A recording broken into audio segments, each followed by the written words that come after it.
good evening to everyone. And I know that even though we live in an era where technology is supposedly the best, maybe we are also facing a challenge. Maybe a lot of people are actually going to reflect on saying that's why we are going through this challenge. So let me get straight into our discussion. So I'll be sharing my screen so that you can see what we are going to discuss. So we start with the word detox. Okay, that is how your team has named this interaction that we are going to have. And usually, detox is associated with something that is natural, something that is very pure, very good, very natural. And maybe this journey with the saints is also something that is natural, and what the church has been prescribing for many centuries to grow in the experience of the love of God. But always, maybe when people are involved and over a period of time, this practice could have become, I don't know, could have become more focused on outcomes rather than maybe the personal life. So this journey that we are going to do in the next 7 days, it will be looking at it as how church looks at the life of saints. So let me start by asking this simple question. According to your understanding, okay, who is a saint? Let me give you a simple understanding of how this is. Okay, why did the church give us saints? What is the reason that we have saints in our maybe Catholic Church?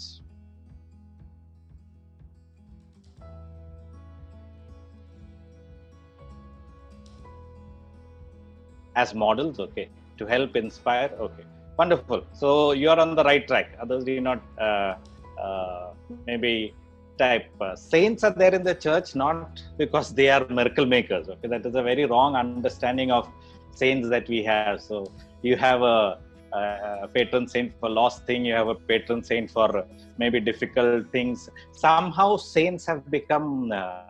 I don't know. Don't get me wrong, but just see if my thought is correct. Today, in many people's lives, saints are more important than maybe Jesus, or more important than the Lord. I don't know if you have seen when the Blessed Sacrament is exposed in the church, you see people coming into the church and they might not bow to the Blessed Sacrament, but they will go to the statue of a saint and maybe bow and venerate the statue of a saint. Not y'all are very good people, but generally we have taken saints a lot out of context. Not that all these things don't happen, but sometimes saints are taken out of context. And the primary reason why the church has saints is to help us understand that the demands or the things that are written in the gospel are practically livable. When you see what Jesus said and when you look at what Jesus said, sometimes we think that it is not possible to live it in our daily lives, but saints show us that it is possible to live it in our daily lives. So are you a saint? Like some of you were trying to say, we are all saints, okay, whether you like it or not. I know you might not, when you look at the mirror, you might not feel that you're looking at a saint because you don't see that halo or a candle in front of you. But the very fact that you are part of the one holy Catholic Church means that you are part of something that is holy. Yes or no? And because you are part of something that is holy, you become holy, okay, whether you like it or not. The very fact that you are baptized is the fact that you are a saint. The very fact that you receive the Eucharist, okay, I don't know how more to explain. You receive Jesus in his fullest form at the Eucharist, okay, and then if you say that you are not a saint, then I don't know how we will live our lives. So we are all saints, but like some of you were trying to explain, we may not have realized this truth, or we don't live it to the fullest. So what we will do during this journey is not to become a saint, okay, because you are already a saint, but maybe live this journey to the fullest. It's like maybe when you're looking into a mirror and the mirror is very dusty, you still, the reflection is still there. What we will do during this journey is maybe wipe the mirror, okay, clean the mirror so you can see the reflection well. Or like the example of a diamond. I don't know if you have ever seen a raw diamond. Because if you see a raw diamond, you will never pick it up because it's very ugly, very dirty. So all that the person who forms the diamond does is polish the diamond. Okay, they don't create a new diamond. Please understand that they polish the diamond. And I'm sure you have heard this famous story of Michelangelo. He has not sculpted a lot of images, but one of the things he sculpted was an angel, and it supposedly came out very, very well. And somebody came and asked him, Michelangelo, how did you sculpt such a beautiful angel? And Michelangelo's reply was very simple. He said, I did not make this angel. The angel was already there. All I did was chip away the unnecessary parts. I repeat, he said the angel was already there in the stone. All I did was chip away the unnecessary parts. So let me break some of the common conceptions that we have. First and foremost, sainthood is not piety. Okay. Let's say you are in a habit of praying 100 rosaries a day. Wonderful. God bless you for that. But that does not mean that you are more a saint than someone who doesn't pray the rosary. Okay. Or I may sound a little bit controversial here, but let's say you are someone who celebrates daily mass. Wonderful. But that doesn't mean you are more of a saint than someone who maybe doesn't go to mass at all.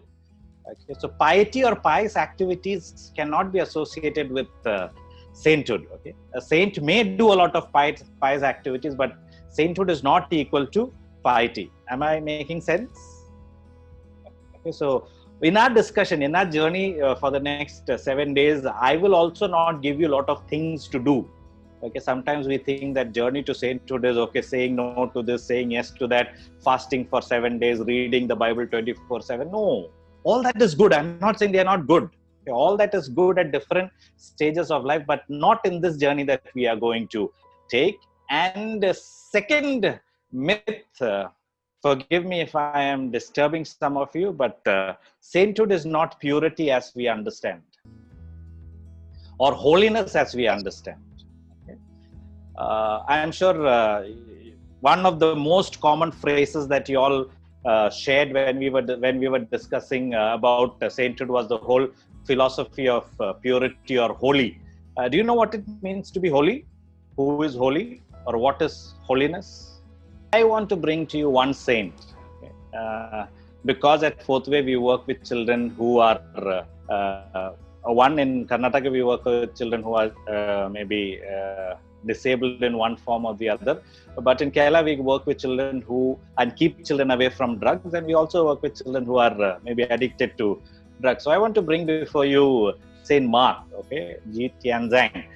He's the patron saint for drug addicts. And the good news for some of us who would want to be a saint or who want to really become a saint is that Saint Mark is someone who was addicted to opium.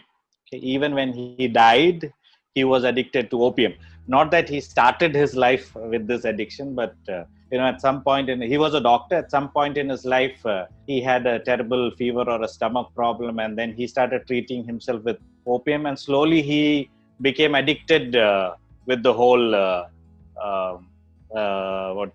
opium, and he could not help himself.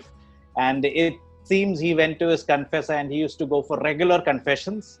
And after some time, even his confessor got annoyed with him because he was confessing the same sin again and again and again. And finally, one day his confessor looked at Saint Mark and said, Mark, there's no point coming to me. Don't come for confessions anymore. I don't know how many of you would have liked what the priest was saying. But what happened to Mark is he did not lose heart. He continued praying. And for 30 years, he was unable to receive the Eucharist. He could not receive the Eucharist. He could not go for confession. And then there was the Boxer Revolution, and he was captured. But his heart was always with God. I don't know if you can see the image clearly. He has a halo on top, but down on the floor he has the opium or the stick with which he used to smoke his opium. And when he was taken for martyrdom, his family was captured along, and it seems his grandson was asking him, Grandpa, where are we going? And St. Mark's answer was very nice. He said, we are going home. and Saint Mark pleaded to the executioners to kill him last, so he could give company to the other members of the family when they were killed. And he died last, reciting the I think the litany of Mary. So here is the saint who, in our I don't know, in today's sense, I don't know if you would have ever made him a saint, but the wisdom of the church is very different. Okay, the way the church looks at what purity is, what holiness is, because you and I are so caught up with external things. So let's say you are going to church, okay, and you see someone smoking a cigarette and then coming into the church and receiving the Eucharist. Many of us will become judgmental of this person who is smoking the cigarette, because we have seen an external, maybe so-called thing that we are not comfortable with. But then there are a lot of other people who receive communion and who might be bigger sinners than this guy who was smoking a cigarette, but we can't see what is happening in their life. And, we become so judgmental in our daily life. That's why I bought Saint Mark, to help you understand that the way church and the way the Lord looks at us is very, very different. So sainthood primarily is a journey to realization. In a way, it's a way of life. Okay, it is not what you do and what you don't do. It's a way of life, and it's an attitude. Okay, for example, let me ask you a simple question. Let's say you see a good friend of yours, or forget a friend, you see a priest doing a sin. What is your first reaction? Do you say, oh my God, why did he do it? Or do you say, dear Lord, my heart goes out to that person, let me join him in prayer? So two different ways of looking at it. Okay, and very importantly, remember, it is a journey where we have to remove our masks and meet God and others as we are. And that is why maybe many of us don't take this journey, because it is somewhere where you have to be open and frank. Maybe during the 7 days, at least you should be open and frank with each other. Let's say tomorrow you could not spend time in prayer. You should be able to tell your friends, today was very boring, I could not spend time in prayer. But many times we become so, we become so caught up with the externals that we forget that what the Lord wants us is this person as we are. Okay? And that is what sainthood is all about. So to help you understand this, and why I'm doing this in this particular ways, maybe we have to understand what I'm going to explain next. Okay, remember, your soul has two faculties. Anybody, any idea? I'm not taking a theology class, don't worry. I'm not going to maybe bore you with this, but it is important for you to understand. How many of you have ever felt, that you attend a retreat and you're really on fire, and then after 2 weeks the fire goes, and then you have to wait for the next retreat? Has it happened in your life? And have you ever asked why? Have you ever asked why?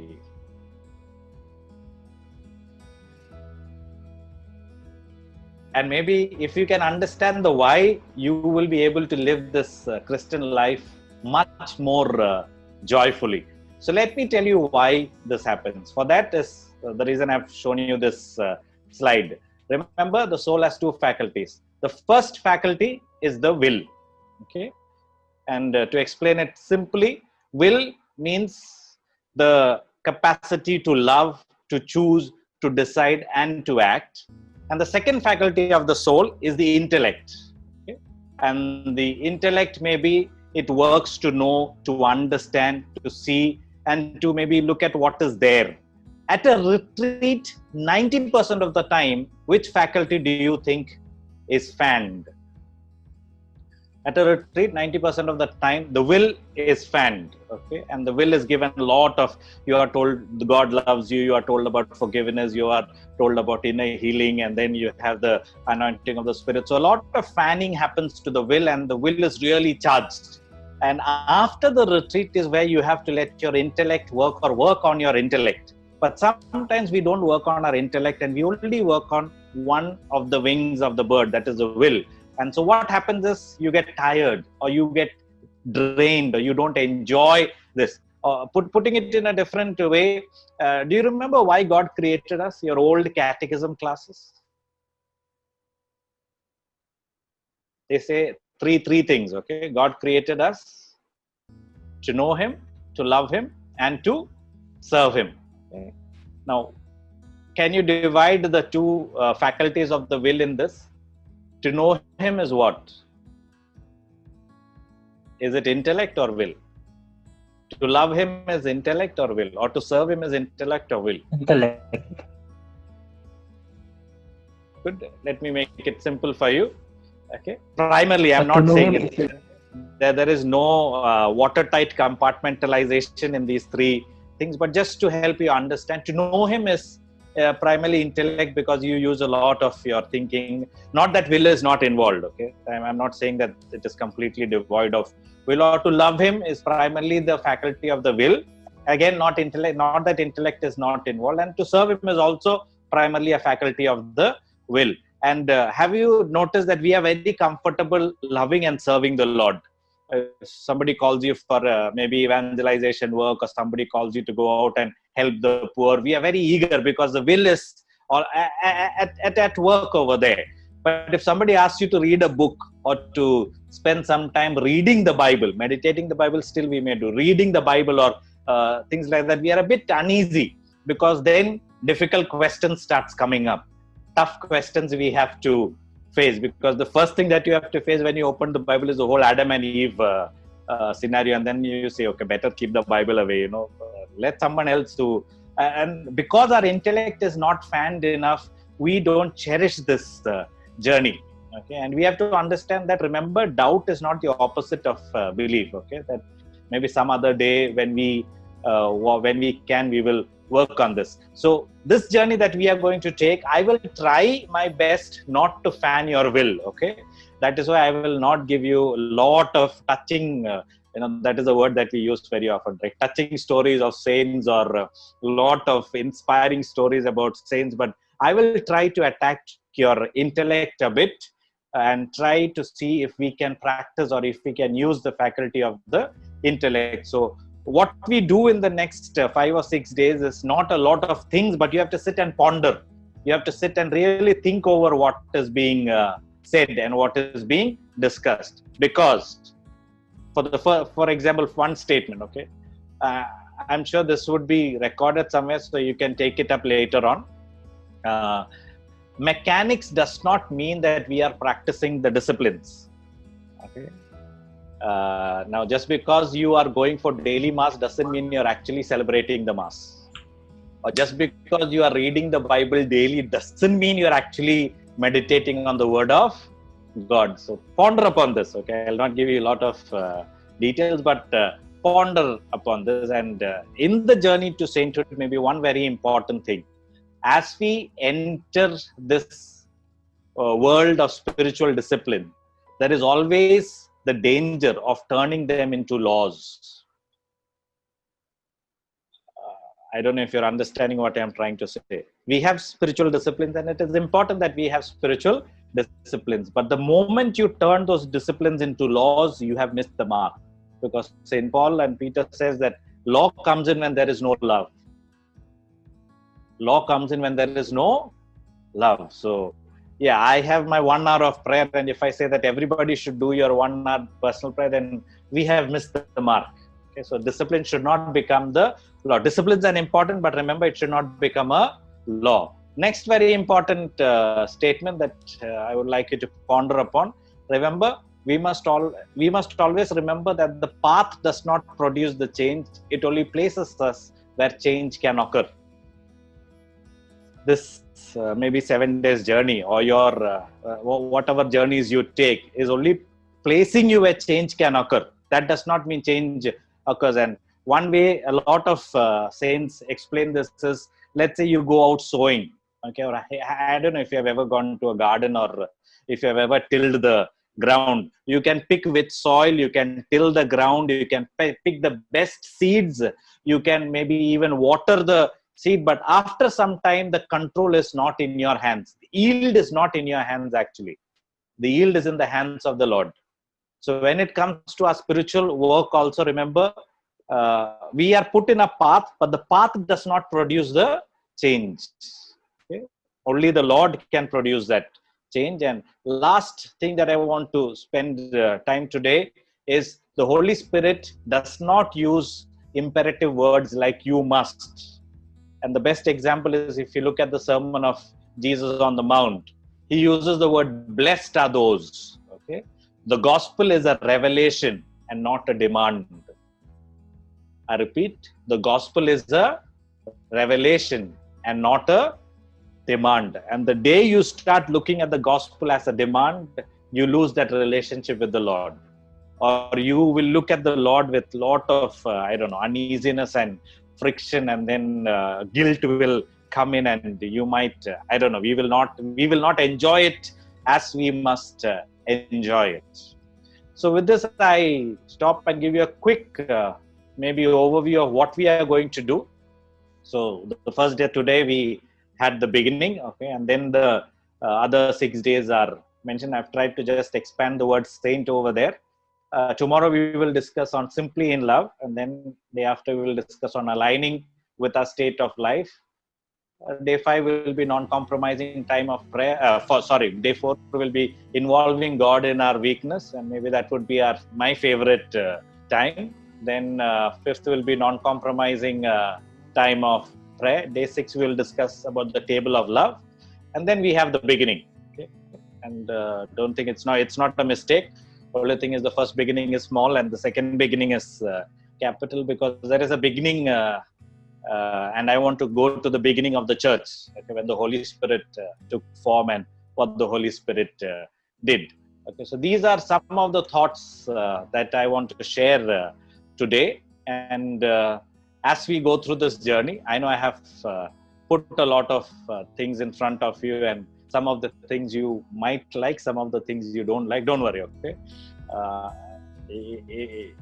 If you don't like what I said, please pray for me. If you like what I said, also please pray for me. Okay? So my job, right, like I said, would be to challenge your intellect, okay, not to fan your will. That will happen. Okay? Fanning the will happen, for me, maybe let me put this, and we will end this time, is many times why we don't cherish or enjoy our journey with the Lord is we have so many wrong conceptions about God and about so many other things. And, and we associate everything with feeling. Spirituality we associate with feeling. Like, I'm sure if you did your personal prayer today, and if someone asks, how was the personal prayer? If the personal prayer was really bubbling, I'm sure you would say, oh, today's personal prayer was really good. But let's say you slept off during your prayer time, or it was very, very boring, and somebody asks, how was your personal prayer? We usually tend to say it was not good, because we did not feel nice. But actually, both your days, your personal prayer was good enough. Okay? You did not feel, but that does not mean you have not prayed. So maybe we will go. And one thing that I can maybe help you is, after the 7 days, if for those who are interested, I can journey with you for maybe 30 minutes if you can give. We will see what are some of the things that hinders us from going to God, and what are the things that help us to go to God. Because why I'm saying this is because we are part of the charismatic renewal. The first answer that comes when somebody asks what hinders you in your journey to God, invariably is sin. And I'm not saying it is not there, but sin is not the only thing that hinders our walk towards God. There are a lot of other things. It is not only sin. There are a lot of other things. That is why in the life of Jesus also, he talks about sin, he talks about repentance, but he talks about a lot of other things too. Okay? So let's have this journey together. We will see how it goes. So all the best for your journey, and I will also be journeying with you. Let's see where it takes us. Thank you.